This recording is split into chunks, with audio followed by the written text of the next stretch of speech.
Hello বন্ধুরা, তোমরা কেমন আছো? আশা করি তোমরা সবাই ভালো আছো।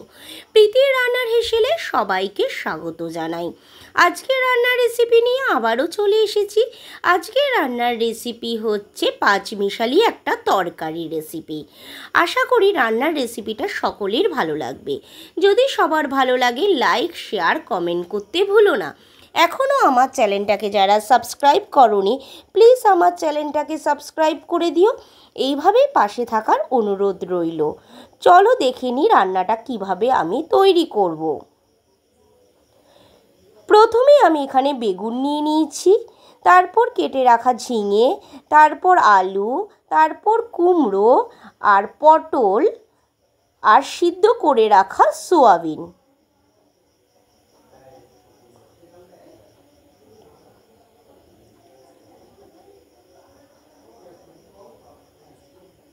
প্রথমে কড়াইতে সর্ষের তেল দিয়ে দিচ্ছি।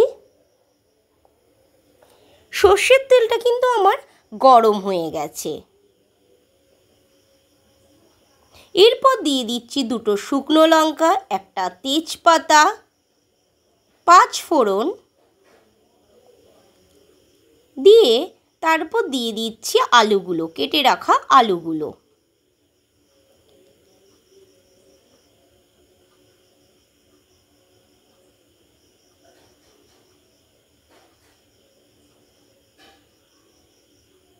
তারপর দিয়ে দিচ্ছি কুমড়ো,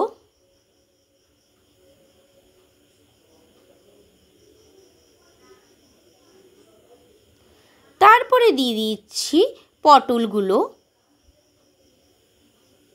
তারপর দিয়ে দিচ্ছি পরিমাণ মতো নুন দিয়ে ভালো করে কিন্তু আমি নাড়িয়ে চাড়িয়ে নিচ্ছি।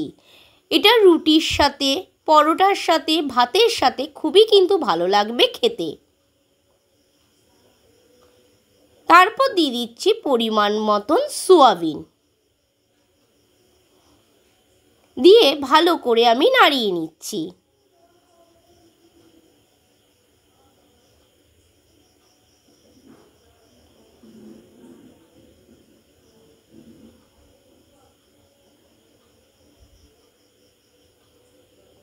তারপরে দিয়ে দিচ্ছি কেটে রাখা বেগুনগুলো, তারপরে দিয়ে দিচ্ছি কেটে রাখা ঝিঙেগুলো।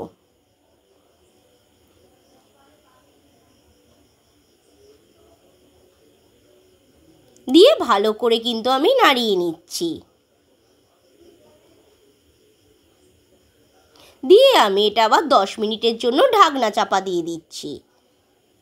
10 মিনিট পর ঢাকনাটা কিন্তু আমি তুলে নিচ্ছি। দেখো আমার আনাজগুলো কিন্তু কতটা মজে গেছে এবং ঝিঙের যে নিজস্ব জল আছে, ঝিঙের থেকেও কিন্তু জল বেরোতে শুরু করে দিয়েছে।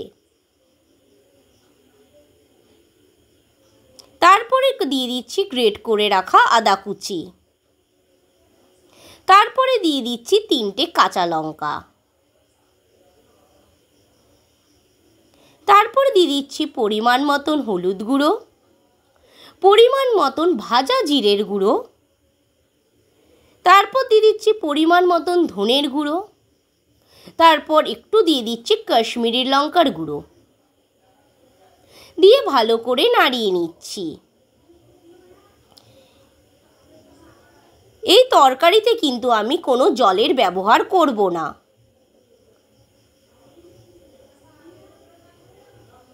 ঝিঙের যে জল আছে বা সবজির যে জল বেরোচ্ছে সেই জলেই কিন্তু আমার রান্নাটা হয়ে যাবে। পরিমাণ মতন দিয়ে দিচ্ছি চিনি, তারপর দিয়ে দিচ্ছি পরিমাণ মতন নুন দিয়ে আবারও আমি ভালো করে নাড়িয়ে নিচ্ছি। দেখো কালারটা কিন্তু কত ভালো এসেছে দেখতে।